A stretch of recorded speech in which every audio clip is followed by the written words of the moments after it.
നമസ്കാരം. Hello friends. നല്ല മഴയുള്ള ഒരു പ്രഭാതം. ഇന്ന് നിങ്ങൾക്ക് പറഞ്ഞു തരുന്നതും അത്തരത്തിൽ ചൂടുള്ള ഒരു അനുഭവമാണ്. ഒരിക്കലും ജീവിതത്തിൽ മറക്കാൻ പാടില്ലാത്തതും ജീവിതത്തിൽ എന്നെന്നും നിങ്ങൾക്ക് മാതൃകയാകേണ്ടതുമായ ഒരിക്കൽ ഒരു കാലഘട്ടത്തിൽ എന്ന് പറഞ്ഞാൽ ഇപ്പോഴും മോട്ടിവേഷൻ രംഗത്ത് ഏറ്റവും കൂടുതൽ ചലനം സൃഷ്ടിച്ച ഒരു പുസ്തകത്തെ പറ്റി ഞാൻ പറയുന്നത്. Who moved my cheese, Spencer ജോൺസന്റെ പുസ്തകങ്ങളാണ്. അതിനകത്ത് പറയുന്നത് മാറ്റങ്ങളോട് മനുഷ്യന്റെ സമീപനം എങ്ങനെയാണെന്നുള്ളതാണ്. എങ്ങനെ ആ മാറ്റങ്ങളെ പോസിറ്റീവായിട്ട് എടുക്കാം. പഠിച്ചോ? മാറ്റങ്ങളോട് മനുഷ്യന്റെ സമീപനം എങ്ങനെ അതിനെ പോസിറ്റീവായിട്ട് എടുക്കാന്നുള്ള വളരെ പ്രധാനപ്പെട്ട ഒരു പുസ്തകം. മോട്ടിവേഷൻ ചരിത്രത്തിൽ ഇത്രമാത്രം മാറ്റങ്ങൾ സൃഷ്ടിച്ചൊരു പുസ്തകമില്ല. മനസ്സിലാണോ? ഈ പുസ്തകം കേട്ടിരുന്നോണം, പഠിച്ചോണം. നിങ്ങളുടെ ജീവിതത്തിൽ ഇതിന്റെ ഓരോ വഴികളും ഊടും പാവും നിങ്ങളുടെ ജീവിതത്തിൽ നെയ്യാൻ ഇത് നിങ്ങളെ സഹായിക്കും. ഓക്കെ, ഇവിടുത്തെ കഥാപാത്രങ്ങളായിട്ടുള്ളവരെ ഞാൻ പറയാം. 2 കുള്ളന്മാരും 2 എലികളും. ഈ 2 എലികളുടെ പേരാണ് സ്നിഫ്, അതോടൊപ്പം തന്നെ സ്കറി. അപ്പോൾ സ്നിഫും സ്കറിയും എന്ന് പറയുന്ന ആരാണ്? 2 എലികളാണ്. ഇതിനകത്ത് ഈ സ്നിഫ് എന്ന് പറയുന്ന ആള് മാറ്റം വരുമെന്ന് മുൻകൂട്ടി കാണുന്നവനാണ്. എന്നാൽ സ്കറി എന്ന് പറഞ്ഞ ആള് മാറ്റം വരുന്നതനുസരിച്ച് ചാടിക്കേറി ആ മാറ്റത്തിനൊപ്പം നീങ്ങുന്ന ആളാണ്. അമ്മ രണ്ടുപേരും പോസിറ്റീവ് ആണല്ലോ. അപ്പോ അടുത്ത 2 പേരെന്ന് പറഞ്ഞാൽ കുള്ളന്മാരാ. 2 കുള്ളന്മാര് എലിയോടൊപ്പമുള്ള യവന്മാര് മാറ്റത്തെ ഭയപ്പെടുന്നവരാ. ആരാ? ഒരാൾ മാറ്റത്തെ ഭയപ്പെട്ട് ഒളിച്ചിരിക്കുന്ന ഒരാളും, ഈ മാറ്റത്തെ ഭയപ്പെട്ട അവന്റെ ചിന്ത എന്താണെന്നറിയോ? ഇനിയും മാറ്റങ്ങൾ മാറി ആ പഴയ കാലം വരുമെന്ന് ഓർത്തിരിക്കുന്നവർ എന്ന് പറഞ്ഞാൽ പഴയകാല സ്വപ്നങ്ങളുമായി ജീവിക്കുന്നവർ. എന്നാൽ അവന്റെ പേരാണ് ഹെം, ഹെം. പിന്നെ ഒരുത്തനുണ്ട് ഹോ. ഈ ഹോയുടെ എന്താന്ന് ചോദിച്ചാ, ഹോ പറയുന്നത് എന്താണെന്നറിയോ? മാറ്റം വരും, അതിൽ ഭയങ്കര ഭയമാണ്, പക്ഷേ അവൻ ആ മാറ്റത്തെ ഉൾക്കൊള്ളും. മനസ്സിലായോ? അപ്പം ഈ കഥാപാത്രങ്ങൾ ഇങ്ങനെയാണ്. ഇതാണ് ഈ കഥ. ഞാൻ പറഞ്ഞു, ഈ കഥ എന്ന് പറയുന്നത് അൻസാരിയാണ് ഇന്ന് ആദ്യം വന്നത്. Good morning Ansari. ഈ കഥ കേൾക്കുന്ന ഒരാള് ജീവിതത്തിൽ ഒരിടത്ത് ഇരുന്ന് ഉറങ്ങത്തില്ല. മനസ്സിലായോ? അവൻ കുതിച്ചുകൊണ്ടേയിരിക്കും. ഓക്കെ, ഈ പുസ്തകത്തിലെ പ്രധാനപ്പെട്ട ഭാഗങ്ങളും അതിന്റെ കഥാസംഗ്രഹവും ഞാൻ പറയാം. നമ്മുടെ പ്രകൃതിയെ കണ്ട് മഴയും കണ്ടുപോകാം. ഓക്കെ, കഥ എന്താണെന്ന് കേട്ടോണം. ഞാൻ പറഞ്ഞു 4 കഥാപാത്രങ്ങളാണ് ഇതിനകത്തുള്ളത്. മനസ്സിലാകുന്നു? ആ കഥാപാത്രത്തിൽ 2 കുള്ളന്മാരും 2 എലികളും. അപ്പം സ്നിഫ്, സ്കറി എന്ന് പറയുന്ന 2 എലികളും, ഹമ്മ്, ഹോ എന്ന് പറയുന്ന 2 കുള്ളന്മാരും. ഇവർ നല്ല രീതിയിൽ എന്തോ ചെയ്യുന്നുണ്ടായിരുന്നു. അവരുടെ നാട്ടിൽ അവർക്ക് ജീവിക്കാൻ ആവശ്യമായ എല്ലാ സാഹചര്യങ്ങളും നിലവിൽ ഇപ്പോഴുണ്ട്. അതായത് അവർക്ക് ചീസ്. നമ്മൾ ഈ കഥയുടെ പേര് ഹൂ മൂഡ് മൈ ചീസ് എന്നാ. സ്പെൻസർ ജോൺസൺ ആണ് ഈ പുസ്തകം എഴുതിയത്. അപ്പൊ ഇവിടെ ചീസ് എന്ന് പറയുന്നത് നിങ്ങളുടെ ജീവിത അനുഭവങ്ങൾ, നിങ്ങളുടെ സന്തോഷങ്ങൾ. ഈ ചീസ് എന്ന് പറയുന്നത് നിങ്ങളുടെ ജോലി, ഇതൊക്കെയാണ് എന്തോന്ന് പറയുന്നത്, നിങ്ങളുടെ ഇപ്പോഴത്തെ സമ്പാദ്യം. ഇതെല്ലാമാണ് ചീസ് എന്ന് പറയുന്നത്. ഈ ചീസ് ഇപ്പോൾ അവർക്കുണ്ട്. കാലങ്ങൾ കഴിഞ്ഞപ്പോ ഈ ചീസ് എന്തോ ചെയ്ത് തീർന്നുപോയി. അപ്പോഴും ഈ 2 കുള്ളന്മാർ ചിന്തിച്ചുകൊണ്ടിരിക്കുകയാണ്, ഈ മാറ്റങ്ങൾ താൽക്കാലികമാണ്, ഈ നാട്ടിൽ തന്നെ അല്ലെങ്കിൽ എന്റെ സുഖങ്ങൾ തന്നെ തിരിച്ചു വരും. മനസ്സിലാവുന്നു? എന്നാൽ എലികൾ 2 പേരും എന്ത് ചെയ്യുന്നു? മാറ്റത്തെ തിരിച്ചറിഞ്ഞവരാ. അവര് മനസ്സിലാവുന്നു? ആ മാറ്റത്തിനനുസരിച്ച് മാറിക്കൊണ്ടിരുന്നു. പുതിയ ചീസ് തേടിപ്പോയി, പുതിയ സുഖങ്ങൾ തേടിപ്പോയി. മനസ്സിലായോ? ആ ദുഃഖത്തിൽ കെട്ടുകിടന്നില്ല. അങ്ങനെ ഈ സ്നിഫും സ്കറിയും തങ്ങളുടെ മാറ്റത്തിനനുസരിച്ച് നീങ്ങിയപ്പോ ഹമ്മും ഹോയും എന്ത് ചെയ്തു? തങ്ങളുടെ ജീവിതത്തിലെ സുഖങ്ങളെ അന്വേഷിച്ച് ഈ മാറ്റം വന്നപ്പം ഭയപ്പെട്ടു. രാജ്യത്ത് മാറ്റം വന്നപ്പം ഭയപ്പെട്ടു. അവര് പറഞ്ഞു, ഈ മാറ്റമെല്ലാം ഇതൊക്കെ താൽക്കാലികമാണ്, പഴയ കാലം തിരിച്ചു വരും. പലരും അങ്ങനെയാ ജീവിക്കുന്നത്. എന്നാൽ കുറെ കാലം കഴിഞ്ഞപ്പം ഈ ഹോയ്ക്ക് മനസ്സിലായി, ഇങ്ങനെയൊന്നുമല്ല, മാറ്റം സ്ഥിരമാണ്. ഇപ്പോൾ ഉണ്ടായ മാറ്റത്തിന്റെ അപ്പുറത്തോട്ടുള്ള മാറ്റം ഇനി വരും, താഴോട്ട് പോകത്തില്ല എന്നവന് മനസ്സിലായി. മാറ്റങ്ങൾ ലോകത്തെ മാറ്റിമറിക്കുമെന്ന് മറിച്ച് യവനെന്ത് ചെയ്ത് മാറ്റത്തിനൊപ്പം നീങ്ങാൻ തുടങ്ങി. പഠിച്ചോ? ഇതാണ് കഥാസംഗ്രഹം. ഇനി ഞാൻ ഈ കഥയെ പറ്റി ഇതിനൊരു ഊടും പാവും ഒക്കെ നെയ്ത് നിങ്ങൾക്ക് എങ്ങനെ ഈ കഥ ഗുണകരമാവും നോക്കിത്തരാം. മനസ്സിലാവുന്നു? നിങ്ങളുടെ ഈ ചീസ് എന്തുവാന്ന് നിങ്ങൾ ആലോചിച്ചോണം. നിങ്ങളുടെ വിദ്യാഭ്യാസമായിരിക്കാം, നിങ്ങളുടെ സന്തോഷമായിരിക്കാം, നിങ്ങളുടെ ജോലിയായിരിക്കാം, നിങ്ങളുടെ ബന്ധങ്ങളായിരിക്കാം, നിങ്ങളുടെ മനസ്സമാധാനമായിരിക്കാം, എന്തുമാവട്ടെ. മനസ്സിലാവുന്നു? Okay. ഇതാണ് നിങ്ങളുടെ ചീസ് എന്ന് പറയുന്നത്. അപ്പം ഒന്നാമത്തെ പോയിന്റ് നിങ്ങൾ ആർത്തോണം. മാറ്റം അതിവേഗം സംഭവിക്കും. ഈ പാഠത്തിൽ നിന്ന് പഠിക്കേണ്ട ഒന്നാമത്തെ എന്തോ? മാറ്റം അതിവേഗം സംഭവിക്കും. മാറ്റം എന്ന് പറയാത്ത ഒറ്റ സാധനമേ ലോകത്ത് മാറ്റമില്ലാത്തതുള്ളൂ. അത് മാറ്റത്തിനാണ്. കാരണം എന്താ? മാറ്റം ഇങ്ങനെ മാറിക്കൊണ്ടിരിക്കുന്നത്. ചേഞ്ചസ് കോൺസ്റ്റന്റ് ആയിട്ട് ഇങ്ങനെ ചേഞ്ചസ് വന്നുകൊണ്ടിരിക്കും. മനസ്സിലായോ? ഈ കഥയിലെ ചീസ് എന്ന് പറയുന്നത് എന്തോന്ന് ഞാൻ പറഞ്ഞു? സന്തോഷവും ബന്ധവും മനസമാധാനവും നിങ്ങളുടെ പഠനവും എന്തോ ആവാം. ഇതാണ് നിങ്ങളുടെ ചീസ്. മനസ്സിലാണോ? ഇവിടെ ഒന്നാമത്തെ പോയിന്റ് ഞാൻ പറഞ്ഞത് മാറ്റം സ്വാഭാവികമാണ്, അതിവേഗം സംഭവിക്കുന്നതാണ് പറഞ്ഞല്ലോ. അപ്പം മാറ്റം സ്വാഭാവികമാണെന്ന് ഞാൻ അങ്ങ് പറഞ്ഞു വെച്ചു. അപ്പൊ ഒരു പോയിന്റ് എന്താ പറഞ്ഞ ഈ പടത്തിലെ ഫസ്റ്റ് പോയിന്റ് എന്ന് പറഞ്ഞു? മാറ്റം അതിവേഗം സംഭവിക്കും, മാറ്റം സ്വാഭാവികമാണ്. പഠിച്ചോ മോൻ? അതായത് നിങ്ങളുടെ സന്തോഷം മാറും, നിങ്ങളുടെ പഠനം മാറും, നിങ്ങളുടെ സാഹചര്യം മാറും, നിങ്ങളുടെ മനസമാധാനം മാറും. ഇതിനാരെങ്കിലും പഠിച്ചിട്ട് കാര്യമുണ്ടോ? ഇല്ല. മാറ്റം മുൻകൂട്ടി കാണണം. രണ്ടാമത്തെ പോയിന്റ് എന്തോ? Very important. Who moved my cheese എന്ന് പറഞ്ഞ പുസ്തകത്തിന്റെ രണ്ടാമത്തെ പോയിന്റ് എന്താ? മാറ്റം അതിവേഗം. ഞാൻ പറയരുത്. മാറ്റം മുൻകൂട്ടി കാണണം. എന്താ വേണം? മുൻകൂട്ടി കാണണം. ഹമ്മും ഹോയും ഉണ്ടായിരുന്നല്ലോ. ഈ ഹമ്മ് അമരെല്ലാം മാറ്റത്തെ എന്നാ സ്നിഫും സ്കറിയും ഉണ്ടായിരുന്നു. ഈ സ്നിഫ് എന്തോ ചെയ്യും? മാറ്റം മുൻകൂട്ടി കാണും. അതായത് നിങ്ങളുടെ ചീസ് ഉണ്ടല്ലോ, ഈ ചീസ് ഇടയ്ക്കൊക്കെ ഒന്ന് മണപ്പിച്ചു നോക്കണം. മണപ്പിച്ചു നോക്കും. ഇതിനകത്ത് സ്മെല്ലടിച്ചു തുടങ്ങിയോന്ന് തിരിച്ചറിയേണ്ടത് നിങ്ങളുടെ ചുമതലയാണ്. മനസ്സിലായോ? മാറ്റം മുൻകൂട്ടി കാണണം. സ്നിഫ് എപ്പോഴും മാറ്റം മുൻകൂട്ടി അറിഞ്ഞു വരും. മാറ്റം വരുന്നു എന്ന് സൂചന തരുമായിരുന്നു സ്നിഫ്. മനസ്സിലായോ? ആ എലി അങ്ങനെയാണ്. എടാ നമ്മുടെ ചീസൊക്കെ തീരാറാവുന്നു, നമ്മുടെ ചീസ് കേടായി തുടങ്ങി, ഇവൻ പറയുക. മനസ്സിലാവുന്നോ? മൂന്നാമത്തെ പോയിന്റ് ഉടൻ പ്രതികരിക്കുക. എന്താ കാര്യം? ചീസ് തീരാൻ പോവാ. ഇനി പ്രതികരിച്ചില്ലെന്നുണ്ടെന്നുണ്ടെങ്കിൽ ജീവിക്കാൻ പറ്റുമോ? തീർന്നു. അപ്പൊ ഉടനെ മൂന്നാമത്തെ പോയിന്റ് ഉടൻ പ്രതികരിക്കുക. ഇതിനകത്ത് ഉടൻ പ്രതികരിക്കുന്ന ആരാ? സ്കറിയ. സ്നിഫ് പറഞ്ഞു മാറ്റം വരുന്നു, അപ്പൊ സ്കറി ചാടി പ്രതികരിക്കാൻ തുടങ്ങി. എന്നാ നമുക്ക് അടുത്ത സ്ഥലം കണ്ടെത്താം. അവന്റെ കൂട്ടുള്ളവനും വേണം. മനസ്സിലായി? Positive energy. അവൻ പറഞ്ഞു മാറ്റത്തിന് സൂചന തന്നത് സ്നിഫ് ആണെങ്കിൽ സ്കറി ഉടനെ മാറ്റത്തിനനുസരിച്ച് പ്രതികരിക്കാൻ തുടങ്ങി. മനസ്സിലാവുന്നു? അവൻ സമയം കളഞ്ഞില്ല. Time management. മനസ്സിലായി? എന്തോ? ടൈം കളയരുത്. അപ്പൊ അടുത്ത ടൈം കളഞ്ഞ വേറൊരുത്തം വന്നാൽ അങ്ങ് തുടങ്ങും. മനസ്സിലാവുന്നു? അടുത്ത നാലാമത് ഞാൻ ഒരു പോയിന്റ്, ഈ മാറ്റത്തെ എതിർക്കണ്ട. എന്ത് ചെയ്യരുത്? മാറ്റത്തെ എതിർക്കരുത്. പകുതി ആൾക്കാർ ഈ ലോകത്ത് എന്തോ ചെയ്യുന്നേ? എന്തോ ഇനി മാറ്റത്തെ എതിർക്കാൻ തുടങ്ങും. മനസ്സിലാവുന്നു? ഈ മാറ്റത്തെ എതിർക്കണ്ട. കാരണം എന്താ? ഹം എപ്പോഴും എന്തായിരുന്നു? ഹെമ്മും ഹോയും അല്ലായിരുന്നു. ഈ ഹെം എപ്പോഴും എന്ത് ചെയ്യും? പഴയ സ്ഥിതി വരുമെന്ന് വിശ്വസിച്ചുകൊണ്ടിരിക്കുന്നവനാ അവൻ. മാറ്റത്തിന് എന്തല്ല, മാറ്റത്തിനൊപ്പം മാറത്തില്ല. മനസ്സിലാവുന്നു? അവൻ പറയുന്നത് ഓ ഇതൊക്കെ അങ്ങ് തീർന്നു പോയാലോ, അടുത്ത ഇപ്പൊ വരും. അവനാണ് ഈശ്വര വിശ്വാസി. അവൻ എപ്പോഴും എന്തോ ചെയ്യും? അതുകൊണ്ടല്ലേ 80% ആൾക്കാർ അമ്പലത്തിൽ പോകുന്നോ പള്ളിയിൽ പോകുന്നവന്മാരും രക്ഷപ്പെടുന്നുണ്ടോ? അവൻ എവിടെ വിശ്വസിക്കൂ? ഇത് വരും, എന്റെ അസുഖം മാറും മാറും മാറും. അവൻ അസുഖം മാറി മാറ്റാ അടുത്ത അപ്പോഴത്തേക്ക് കൊറോണ വന്നു കഴിഞ്ഞാൽ അതിനനുസരിച്ച് സ്റ്റഡി എടുത്തോണം. നീ പഠിക്കുന്നു, മോഡേൺ ടെക്നോളജി വന്നാൽ അപ്പഴേ ഓടിക്കണം. എയും AR XR MR വിസഡ് ഒക്കെ വന്ന കാലഘട്ടത്തിൽ നീ ഇതൊന്നും കൊള്ളത്തില്ലെന്ന് പറഞ്ഞ് നിന്നാല്, ഞാൻ ഇതൊന്നും പഠിക്കത്തില്ലെന്ന് പറഞ്ഞാല്, ഈ വാട്സപ്പും ഫേസ്ബുക്കും വന്നപ്പോ ഇവിടെ ജോലി ഉണ്ടാകത്തില്ല 90 നീ പറഞ്ഞവര് ഇന്ന് ലാപ്ടോപ്പ് ഇല്ലാതെ മുറ്റത്തോട്ട് ഇറങ്ങുമോ? രാഷ്ട്രീയ പ്രവർത്തനം പോലും ഇന്ന് വാട്സപ്പിലും ഫേസ്ബുക്കിലും അതിലൂടെ സോഷ്യൽ മീഡിയയിലൂടെ അല്ലേ? അപ്പൊ എന്തോ ചെയ്യണം? മാറ്റത്തെ എതിർക്കരുത്, അതിന്റെ കൂടെ കൂടുക. അങ്ങനെ ചെയ്ത ആളാരാണ്? ഹമ്മ. മനസ്സിലായോ? അല്ല യവന മാറ്റത്തെ മാറ്റത്തെ അനുകൂലിച്ചു. അല്ല അനുകൂലിച്ചില്ല. ഞാൻ ഇവിടെ തന്നെ ഇരിക്കുന്നുള്ളൂ. മടിയൻ വിശ്വാസി. എന്റെ ദൈവം എന്നെ കാത്തോളൂ. ഇവിടെ ഒരു വെള്ളപ്പൊക്കം വരുമ്പോ എന്റെ ദൈവം എന്നെ കാത്തു എന്ന് പറഞ്ഞിട്ട് കാര്യമുണ്ടോ? ഇല്ല. അവിടെ ആക്ഷൻ എടുക്കണം. ആക്ഷൻ എടുത്തില്ലെന്നുണ്ടെങ്കിൽ നീ ആ വെള്ളത്തിന്റെ കൂടെ പോയി താരും. ആർക്കെങ്കിലും പ്രശ്നമുണ്ടോ? ദൈവത്തിന് പ്രശ്നമുണ്ടോ? ഇല്ല. ദൈവത്തിനൊരു പുല്ലും ചെയ്യാൻ പറ്റത്തില്ല. നീ ചെയ്യേണ്ട പ്രവൃത്തി കൃത്യമായി ചെയ്യുക. മനസ്സിലാവുന്നോ? ഇതെല്ലാം വരണമെന്നുണ്ടെങ്കിൽ നിങ്ങൾ വിശ്വാസം വിട്ട് പ്രവൃത്തിയിലേക്ക് പോകുമ്പോ ഇതെല്ലാം പഠിക്കാം. ആണ്ടോ തവള അവന്റെ വിശ്വാസമായിരുന്നു ചാവത്തില്ലെന്നുള്ളത്. ചത്തോ? കിടക്കുന്നു വണ്ടി കയറി. മനസ്സിലായോ? അവനും പ്രാർത്ഥിച്ചൊക്കെ രാവിലെ ഇറങ്ങിയത്. നടക്കുവോ? നടക്കത്തില്ല. ഞാനും നാളെ ചത്തന്നിരിക്കും. പക്ഷെ ഇന്നത്തെ മാറ്റത്തെ ഞാൻ ഉൾക്കൊണ്ടോണം. മനസ്സിലാവുന്നോ നിങ്ങളോടെ? നിങ്ങൾ സ്ട്രോങ് ആവണം.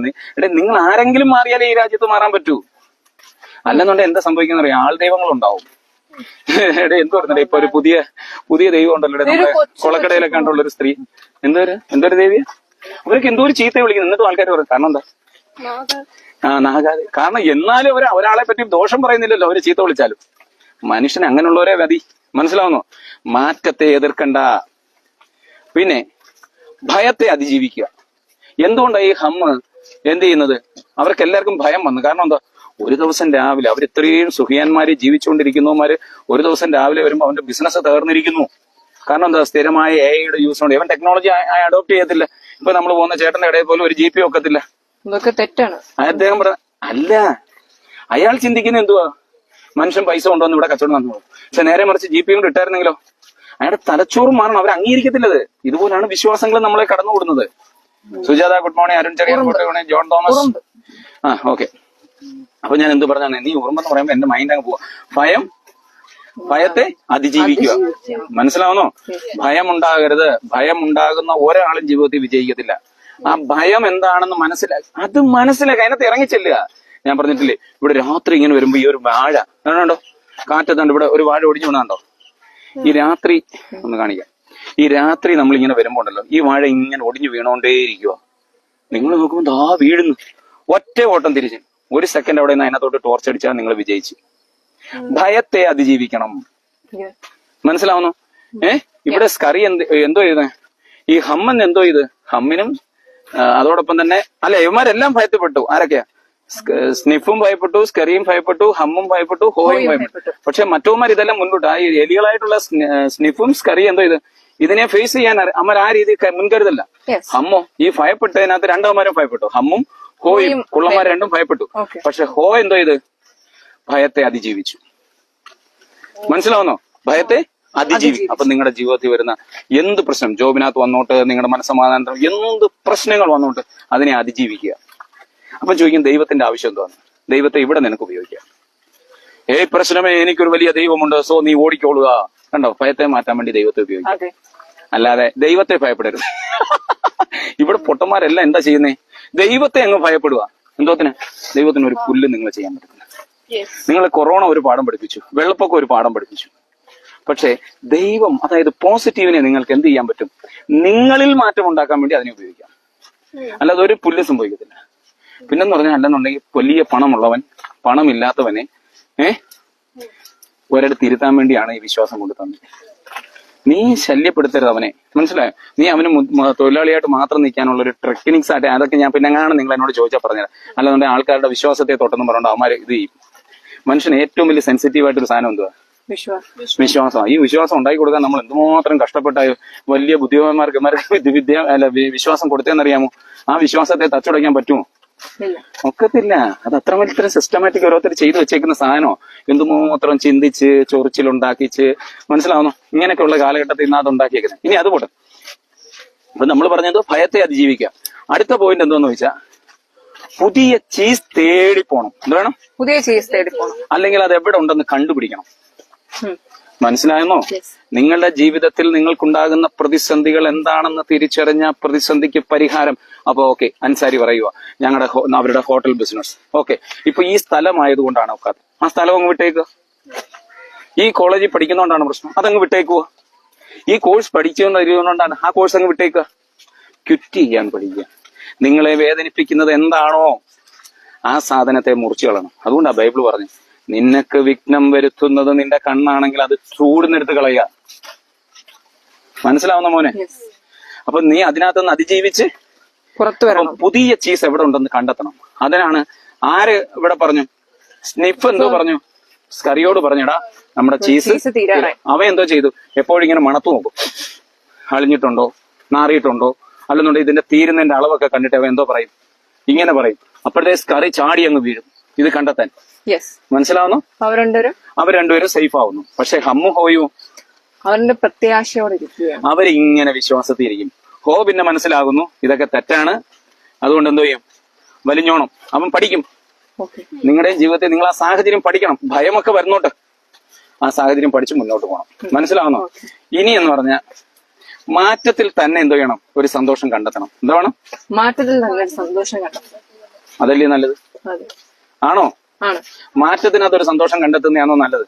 ആണ് നിങ്ങളുടെ ജീവിതത്തിലെ പ്രതിസന്ധി വരുമ്പോ ആ പ്രതിസന്ധി അതിജീവിച്ച് അതിനോടൊത്തു നീങ്ങുമ്പോൾ, മനസ്സിലായോ? മനസ്സിലായോ? യെസ് അപ്പം എനിക്ക് ഇത്രേ സ്ഥിരം. ഇനി അടുത്തൊരു കാര്യം പറയാനാണ്, പുതിയ ചീസ് വീണ്ടും വരും എന്ന് പറഞ്ഞ് കാത്തിരിക്കരുത്. ഇത്രേ പറയാനുള്ളൂ. മാറ്റം സ്ഥിരമാണ്. എന്തോ മാറ്റം സ്ഥിരമാണ്. പുതിയ ഒരു ചീസ് വരും, അല്ലെന്നുണ്ടെങ്കിൽ ഈ സിസ്റ്റം ഒക്കെ മാറും.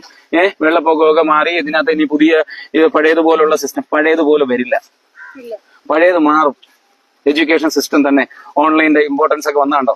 അപ്പം പഴയതിനെ കാത്തിരിക്കരുത്. പുതിയ ചീസിന് വേണ്ടി നമ്മൾ എന്ത് ചെയ്യണം? തയ്യാറെടുപ്പ് നടത്തണം. കാരണം മാറ്റം എന്താണ്? മാറിക്കൊണ്ടേയിരിക്കും. മനസ്സിലായോ? അപ്പൊ നിങ്ങൾ എന്ത് ചെയ്യണം? നല്ല വായനയും നല്ല പഠനവും ഉണ്ടാകണം. അതാണ് മാറ്റത്തിന് വേണ്ടി ചെയ്യേണ്ടത്. സ്നിഫ് ചെയ്യുന്ന സാധനം മനസ്സിലാവുന്നോ? ഇനി കഥ ഞാൻ പറഞ്ഞു തന്നല്ലോ. ഇനി ഇതിനകത്തുനിന്ന് എനിക്ക് നിങ്ങളോട് പറയാനുള്ള അല്ല, സ്കറി സ്നിഫ് എന്ന് പറയുന്ന ആളാണ് മാറ്റം കണ്ടെത്തുന്നത്. സ്കറി ചാടി പേര് ചെയ്യുന്നവനാ. മനസ്സിലാവുന്നോ? എന്റെ കുഞ്ഞുങ്ങളെന്ന് പറഞ്ഞാൽ ആരാണ്? സ്കറിയാണ്. സ്നിഫുമാണ്, സ്കറിയാണ്. രണ്ട് നേച്ചറും ഉണ്ട്. നിങ്ങൾ മാറ്റങ്ങളെ ഉൾക്കൊള്ളുകയും ആ മാറ്റത്തെ കണ്ടെത്തുകയും. ഓക്കെ. അപ്പൊ ഇനി എന്തോന്ന് വെച്ചാ, ഇനി ഇതിനകത്തുനിന്ന് എനിക്ക് പറയാൻ പറ്റുന്നേ ഈ ഹോയും ഹമ്മും. അത് വളരെ ഇമ്പോർട്ടന്റ് ആണ്. എനിക്ക് ആ സ്പെൻസർ ജോൺസന്റെ ആ പുസ്തകം വായിച്ചപ്പോ എന്റെ ശരീരം കോരിത്തരിച്ചൊരു സംഭവം വേണമെങ്കിൽ പറയാം. അതായത് ഈ ഹമ്മും ഹോയും ഉണ്ടല്ലോ, രണ്ടാണുങ്ങള്, പുള്ളന്മാര് ആണോ, ഞങ്ങളുടെ പുതിയ രീതിയിൽ ഞങ്ങളെ ഫോളോ ചെയ്യുന്ന ഒരു ഫാമിലിയെ ഞങ്ങൾ കാണിച്ചു തരാം. കൊച്ചുങ്ങളൊക്കെ രാവിലെ ഇറങ്ങി നടക്കുന്നു. മഴയായാലും മഴയത്ത് പോലും രണ്ടുപേര് നടന്നു വരുന്നുണ്ട്. ആ രണ്ടുപേരെ ഒന്ന് പരിചയപ്പെടാൻ. രണ്ടും പെൺകുഞ്ഞുങ്ങളാണ്. ആ പെൺകുഞ്ഞുങ്ങളുടെ നല്ല അപ്പനാണത്. എന്നെ പോലൊരാള്. മോന്റെ പേരെന്തുവാ? Sena. Very good. Oh my god. മോടെയോ? സേറ. Okay, thank you. രണ്ടുപേരെയും എന്നും നടക്കാൻ വേണ്ടി ഞാൻ വെൽക്കം ചെയ്യുന്നു. ഓക്കെ, രണ്ടുപേരും നല്ല സ്ട്രോങ് ആൾക്കാരായി മാറും. ഓക്കെ ഓക്കെ ഓക്കെ ഓക്കെ ആണോ? Thank you. രണ്ടുപേരെയും കണ്ടത് സന്തോഷം. അവരെ ഇറക്കിയതിലും സന്തോഷം. ഓക്കെ. അപ്പൊ മനസ്സിലായ? കണ്ടോ, രണ്ട് കുഞ്ഞുങ്ങൾ ഇറങ്ങിയാണ്ടോ. അപ്പൊ നമ്മൾ സമൂഹത്തിൽ എന്തെങ്കിലുമൊക്കെ ചെയ്യും.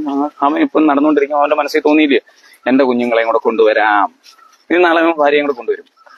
മനസ്സിലായോ? ഇങ്ങനെയാണ് മാറ്റങ്ങൾ ഉണ്ടാകേണ്ടത്. ഇനി ഒന്ന് നമ്മളെന്താ പറഞ്ഞേ, ഹോയും ഹമ്മിനെയും കൂടെ പറ്റി ഒന്ന് പറഞ്ഞ് നമ്മളങ്ങ് നിർത്താം. ഈ ഹമ്മ് കേട്ടോ, സാബു ചായ, ഇത് ശ്രദ്ധിച്ചോണം. സാബു കല്ലുപ്പാറ, നമ്മുടെ പുല്ലൂര് മാവിയുടെ അവിടുത്തെ മാവിയുടെ ഓമന മാമയുടെ ഹസ്ബൻഡിന്റെ അനിയനാ. ഭയങ്കര മിടുക്കനാ കേട്ടോ, ഭയങ്കര ഓട്ടക്കാരനാ. ഈ ഹമ്മിന്റെ കൂട്ടാ, അല്ല ഹോയുടെ കൂട്ടാ. മാറ്റം ഉണ്ടെന്ന് പറഞ്ഞാൽ അതനുസരിച്ച് ഓടും. പക്ഷേ ഭയങ്കര കഠിനാധ്വാനി, അതനുസരിച്ചുള്ളത് അങ്ങോട്ട് കിട്ടുന്നില്ല. ഓട്ടെ. ഞാൻ ഈ ഹമ്മും ഹോയുടെയും കാര്യം പറയാം. ഈ ഹമ്മും ഹോയുടെ ഒരു പ്രത്യേകത എന്ന് പറഞ്ഞാൽ, ഈ ഹം ഇങ്ങനെ അവർ അപ്പൊ ഈ ഹമ്മും ഹോയും പെട്ടെന്ന് ഇനി അടുത്ത ഇത് പോകുന്നതിന് മുമ്പേ, നെറ്റ് പോകുന്നതിന് മുമ്പേ ചാടി വീഴുക. അപ്പൊ ഈ ഹമ്മും ഹോയുടെയും കൂടെ പറയുമ്പോൾ ഈ ഹമ്മ് ചെയ്ത കാര്യങ്ങൾ നമ്മൾ ഉൾക്കൊള്ളാതെ പോകരുത്. അതാണ് ഒരു സുഹൃത്ത്. മനസ്സിലായോ? ഈ ഹമ്മിനറിയാം അമ്മയെ അപമാനിക്കരുത്. അമ്മയെ പറ്റി എന്തെങ്കിലും പറയാം? നിങ്ങൾ രണ്ടുപേരും പ്രസവിച്ചവളാ, കഷ്ടപ്പാടുകളുടെ നടുവിൽ, വേദനകളുടെ നടുവിൽ. ഓക്കെ, ഹമ്മും ഹോയും. അപ്പൊ ഇതിനകത്ത് ഞാൻ ഈ പറയാൻ പോകുന്നത് ഹോയുടെ കാര്യം പറയാൻ പോകുന്നത്. അല്ല, ഈ ഹം എന്തോ ചെയ്യത്തില്ല, മാറ്റങ്ങൾക്കനുസരിച്ച് എന്ത് ചെയ്യത്തില്ല, അവൻ അത് പഴയത് പിടിച്ച് നിന്ന്. അപ്പൊ ഹോ ചെയ്ത കാര്യം നിങ്ങളുടെ ജീവിതത്തിൽ നിങ്ങളും ചെയ്യണം. എന്തുവെന്നറിയാമോ? ഹോ നടന്നു പോയി. എങ്ങനെ? പുതിയ ചീസ് നേടി അവൻ നടന്നപ്പോഴേ ഓരോ സമയവും അവൻ അവന്റെ കൂട്ടുകാരനെ ഓർത്തു, എടാ നീ കൂടെ വാ, ഞാൻ കണ്ടുപിടിക്കാം, നീ എന്റെ കൂടെ നിക്ക്. പക്ഷെ അവൻ വന്നില്ല. പക്ഷെ അവൻ മുന്നോട്ട് പോകുന്ന ഓരോ സാഹചര്യത്തിലും അവൻ എന്ത് ചെയ്തെന്നറിയാമോ? എന്റെ കൂട്ടുകാരൻ ഇന്നല്ലേ നാളെ തിരിച്ചു വരും. കേട്ടോല്ലേ? ഇനി എന്റെ കൂട്ടുകാരൻ ഇന്നല്ലേ നാളെ എന്നെ തിരക്കി വരും. അവൻ പട്ടിണി കിടന്നവൻ മരിക്കരുത്. അതുകൊണ്ട് അവൻ പോയെടുത്ത് ഓരോരുത്തടുത്തും ഇങ്ങനെ എഴുതി വെക്കാൻ തുടങ്ങി. നീ മാറാതെ ഇരിക്കുന്നുവെങ്കിൽ നിനക്ക് വളരാൻ കഴിയില്ല. എന്തോ? നിനക്ക് പ്രസക്തനാകാൻ കഴിയില്ല. അവൻ ഒന്നാമത് എഴുതി വെച്ച്, എന്റെ സുഹൃത്തെ നീ മാറണം. അവ എഴുതി വെച്ച് ഓരോരുത്തടുത്ത് എഴുതി വെച്ച് പോവാ. കുറെ ദൂരം കഴിഞ്ഞ അപ്പൊ അത് കണ്ട അവൻ വരുന്നത്. കുറച്ചുകൂടെ ദൂരം കഴിഞ്ഞപ്പോഴത്തേക്ക് ഹോ പിന്നെയും എഴുതി വെച്ചു, നിനക്ക് ഭയമില്ലെങ്കിൽ നിനക്കെന്തും ചെയ്യാനുള്ള കരുത്ത് വരും. നീ ഇവിടെ കയറിയിരിക്കുന്നതിന്റെ കാരണം എന്താ? നിന്റെ ഭയമാണ്. നിന്റെ ബിസിനസ് തകരുമോ? നിനക്ക് നല്ല രണ്ടുപേരും കൂടെ വെച്ച് ഇവിടെ ബിസിനസ് വലുതാക്കിക്കൂടെ? മനസ്സിലാവുന്നോ? ഗവൺമെന്റ് ഓഫ് കേരളയുടെ വണ്ടിയാ രാവിലെ. ആ അപ്പൊ എന്താ പറഞ്ഞേ? നിനക്ക് വിശ്വാസം ലേഖ മലപ്പുറം. ആ കേട്ടോ, നിനക്ക് വിശ്വാസം. അതായത് ആ കൂട്ടുകാരനോട് ചോദിക്കുക, എന്റെ സുഹൃത്തെ, രണ്ടാമത് എഴുതി വെക്കുക, നിനക്ക് ഭയമില്ലെങ്കിൽ ഈ ലോകത്ത് നിനക്ക് എന്തും ചെയ്യാൻ കഴിയും. ഒരു ബിസിനസ് ചെയ്യുമ്പോൾ ഈ അപ്പച്ചൻ തന്നെ ട്രഡീഷണൽ ബിസിനസ്സാണ്, അതിൽ നിന്ന് കുറച്ച് മാറ്റം ഉൾക്കൊണ്ടില്ലെന്നുണ്ടെങ്കിൽ ഒരു 10 വർഷം കഴിഞ്ഞ് അപ്പച്ചന്റെ കടയും കാണത്തില്ല, കടക്കാരും കാണത്തില്ല. ഇപ്പൊ സാബുച്ചാൻ ചെയ്യുന്ന ബിസിനസ്സിനായാലും സാബുച്ചാൻ എന്ത് ചെയ്യണം? ഇന്നോവേഷൻ കൊണ്ടുവരണം, ടെക്നോളജി കൊണ്ടുവരണം. വീട്ടിൽ ഇരുന്നുകൊണ്ട് തന്നെ പണിയാൻ പറ്റുന്ന രീതി. അവിടെ ഒരു 10 പേര്, ഇവിടെ ഒരു 10 പേര്, ഇങ്ങനെ ആക്കി വെക്കുക. ആ കേരളത്തിൽ ഇവിടെ വരുമ്പോഴത്തേക്ക് ഉടനെ വിളിച്ചു, ഡേ ഇന്നപോലെ ഇന്നെടുത്ത് ഇന്ന 2 പേരെ അങ്ങോട്ട് വിട്. അങ്ങനെ ഇദ്ദേഹത്തിന്റെ അക്കൗണ്ടിൽ പൈസ വരുമ്പോൾ 500 രൂപ വരുന്നു, 200 രൂപ ചില അമാർക്ക് കൊടുക്കുന്നു, 100 രൂപ അയാൾക്ക് കിട്ടി. 400 പേര് ജോലി ചെയ്താലും എപ്പോഴും അതിനെപ്പറ്റിയേ ചിന്തിക്കാവൂ. അല്ലാതെ ഞാൻ ചെന്നൈയിലേക്ക് മോട്ടോർ ശരിയാവുമെന്ന് സാബുച്ചാൻ ചിന്തിച്ചാലോ? ഈ ലോകത്തുള്ള എല്ലാ മോട്ടോറും അയാൾക്ക് ശരിയാക്കാൻ പറ്റുമോ? ആ നാസർ കൊട്ടാരക്കര, ആ അളിഞ്ഞ നല്ല മീനുകൾക്ക് അയാൾക്ക് ഇപ്പൊ മൊത്തം പരസ്യമായി നമ്മുടെ. അപ്പൊ എന്താ പറഞ്ഞേ, ഞാൻ എന്തിനാണ് ഈ ഒരു തമാശ രൂപേണ എന്റെ ഒരു നേച്ചറിലില്ലാത്ത ഒരു നേച്ചർ ഞാൻ നിങ്ങൾക്ക് കാണിക്കുന്നതെന്ന് വെച്ചാൽ, നിങ്ങളുടെ ഉള്ളിൽ ഇത് കയറിപ്പോണം. ഇത് കേൾക്കുന്നവന്റെ ഉള്ളിൽ അവന്റെ സാന്നിധ്യം എന്തോ ചെയ്യണം, അവന്റെ മനസ്സ് അതിനകത്തായിരിക്കണം. അപ്പൊ രണ്ടാമത്തെ എന്തോ, നിനക്ക് ഭയമില്ല എങ്കിൽ നിനക്ക് എന്തും ചെയ്യാം. മനസ്സിലാവുന്നു? ഇനി അടുത്ത അവൻ പറഞ്ഞത്, മൂന്നാമത് അവ എഴുതി വെച്ചു, നീ ഇടയ്ക്കിടയ്ക്ക് ആ ചീസിന്റെ ഗന്ധമൊന്ന് മണത്തു നോക്കണം, പഴകിയിട്ടുണ്ടോ. നിങ്ങൾ വിദ്യാഭ്യാസം ചെയ്യുന്നത് കാലത്തിനനുസരിച്ചായ വിദ്യാഭ്യാസമാണോ? നിങ്ങളുടെ ജോലി, നിങ്ങളുടെ കപ്പാസിറ്റി, എനിക്കിതാണോ കപ്പാസിറ്റി, എന്നെ കൊണ്ട് ഇതിനപ്പുറത്തേക്ക് ചെയ്യാൻ പറ്റുമോ? വേറൊരാൾ വന്ന് നിങ്ങൾക്ക് പരീക്ഷിക്കുമോ? ഇല്ല. അതുകൊണ്ട് എന്റെ കുഞ്ഞുങ്ങൾ എപ്പോഴും നോക്കണം, ചീസിന്റെ ഗന്ധം മാറുന്നുണ്ടോ, ഇടയ്ക്കിടയ്ക്ക് പരിശോധിക്കണം. മനസ്സിലാവുന്നോ? ഇനി അടുത്ത അവ എഴുതി വെച്ചു, പഴയത് തീരുന്നതനുസരിച്ച് പുതുത് കണ്ടെത്തണം. എന്താ? പഴയത് തീരുന്നതനുസരിച്ച് പുതിയത് കണ്ടെത്തണം. ഇനി അടുത്ത അവ ഒന്നുകൂടെ എഴുതി വെച്ചു, നീ ചീസ് ഉള്ളിടത്തേക്ക് മാറിക്കൊണ്ടേയിരിക്കുക. പഠിച്ചോ? ഈ കഥ ഇഷ്ടപ്പെട്ടോ? അപ്പൊ ഇതാണ് ഹൂ മൂഡ് മൈ ചീസ് എന്ന് പറയുന്ന പുസ്തകത്തിന്റെ സാരം. ഇറ്റ്സ് എ വെരി ഏറ്റവും അവൻ പോകുന്നുണ്ട്. ഇടേ നമ്മളൊരു കാര്യമുണ്ട്, മാറ്റം വന്നു കഴിഞ്ഞാൽ ആ മാറ്റം, ഇപ്പൊ കമ്പ്യൂട്ടർ റൂം വന്നു, മോൻ ഇപ്പൊ ജെൻ ആൽഫയാ, മോന്റെ അടുത്ത് ഞാൻ ഇപ്പം വേറൊരു ആശയം പറഞ്ഞ മോൻ അത് ഉൾക്കൊള്ളാൻ പറ്റത്തില്ല. അന്നേരം എല്ലാവരും പറയും, കൊച്ചിനെ അടിക്കാൻ പറയും. അടിച്ചൊന്നും ഇത് നേടാൻ പറ്റത്തില്ല. കാരണം എന്താ? കുഞ്ഞ് ഇത് കണ്ടിട്ടില്ല. ഈ കുട പിടിക്കുക, കുട പോയത് ഇതിനകത്ത് കയറി നിൽക്കാതെ. അപ്പൊ എന്ത് അപ്പൊ എന്തോ മനസ്സിലായോ? അപ്പൊ മോൾ എന്ത് ചെയ്യണം? മോള് മാറ്റത്തിനനുസരിച്ച് മാറിക്കൊണ്ടേയിരിക്കണം. മനസ്സിലായോ? മാറ്റം സ്ഥിരമാണ്, മാറിക്കൊണ്ടിരിക്കും. അപ്പൊ നമ്മൾ എന്ത് ചെയ്യും? Hi Muhammad Binu, oh my dear John കുരാക്കാരൻ sir, I am very proud because sir എന്റെ ജീവിതത്തിൽ എന്നെ ഒത്തിരി ഹെൽപ്പ് ചെയ്തിട്ടുള്ള സാറാണ്. മനസ്സിലായോ? കൊട്ടാരക്കര കോളേജിലെ എന്റെ രാഷ്ട്രീയ ജീവിതത്തിൽ എന്ന് പറഞ്ഞാൽ 93 and 95, പിന്നെ ഞാൻ എഞ്ചിനീയറിംഗ് കഴിഞ്ഞിട്ടൊക്കെ തിരിച്ചു വരുന്നത് 2001 അല്ലയോ സാറേ? 2002 കാരണം എന്ന് പറഞ്ഞാൽ സാറ് ഞങ്ങളെ ഒത്തിരി സഹായിച്ചിട്ടുണ്ട്. സാറ് നല്ലൊരു എഴുത്തുകാരനാണ്, അതോടൊപ്പം തന്നെ ഒരു സോഷ്യൽ ആക്ടിവിസ്റ്റ് ആണ്, അതോടൊപ്പം തന്നെ ഈസ് എ സോഷ്യൽ റിഫോർമർ എന്ന മൈൻഡിൽ പ്രവർത്തിച്ചുകൊണ്ടിരിക്കുന്ന ഒരാളാണ്. മനസ്സിലാവുന്നു? സാറിന് എല്ലാവിധമായ ഭാവങ്ങളും ഞാൻ ഇവിടെ നേരുകയാണ്. അപ്പം നമ്മൾ ഈ പറയുന്ന മാറ്റത്തിനനുസരിച്ച്, സാറ് കണ്ട മാറ്റത്തിനനുസരിച്ച് മാറുന്ന ഒരാളാണ്. സാർ ഇപ്പൊ കൊട്ടാരക്കര വിട്ട് ബോംബെയിലായി. അതല്ല, മക്കളുടെ സാഹചര്യങ്ങൾ അതനുസരിച്ച് നമ്മൾ ക്വിറ്റ് ചെയ്യുന്നതിന് മടിക്കരുത്. എന്റെ മോൻ മനസ്സിലായോ? അപ്പൊ ഇതിനെല്ലാം കൂടെ ഒറ്റ വഴിയും കൂടെ പറഞ്ഞ് ഞാനങ്ങ് നിർത്തുക. പരന്ന വായന, പഠനം. എന്തോ? നിങ്ങൾക്ക് കാര്യങ്ങൾ മനസ്സിലാക്കാൻ നിങ്ങൾക്ക് ഭയമാണെന്നുണ്ടെങ്കിൽ, നിങ്ങൾക്ക് ജീവിതത്തിലെ മാറ്റങ്ങളെ ഉൾക്കൊള്ളാൻ ഭയമാണെന്നുണ്ടെങ്കിൽ, ഒറ്റ കാര്യത്തിൽ ഞാൻ നിർത്തുക, നിങ്ങൾ ആ ഭയത്തെ മറികടക്കണം. എങ്ങനെയാണ്? അറിവ് നേടണം. എങ്ങനെ ആ ഭയത്തെ മറികടക്കാം? ഞാൻ പറഞ്ഞല്ലോ, ഒരു നിഴല് കണ്ട് ഭയപ്പെടേണ്ടതല്ല നിന്റെ ജീവിതം. ആ നിഴലുകൾ നിന്റെ മുന്നിലേക്ക് വന്ന് നിന്നെ ഭയപ്പെടുത്തുന്നുണ്ടെങ്കിൽ ഒരു ടോർച്ച് അടിച്ച് നിഴലിനെ ഭയപ്പെടുത്തുക. മനസ്സിലായോ? നിഴല് നിന്നെ വിട്ടുപോകും. ചിലപ്പോ ആ നിഴല് നിന്റെ നിഴലായിരിക്കും. നിന്റെ നിഴലിനെ നീ ഭയപ്പെടുന്നെങ്കിൽ നിനക്ക് എങ്ങനെ മുന്നോട്ട് പോകാൻ പറ്റും? നിനക്ക് 7:51 എന്റെ ഭാര്യ ഓർമ്മപ്പെടുത്തിയോണ്ട് ഞാൻ നിർത്തുന്നു.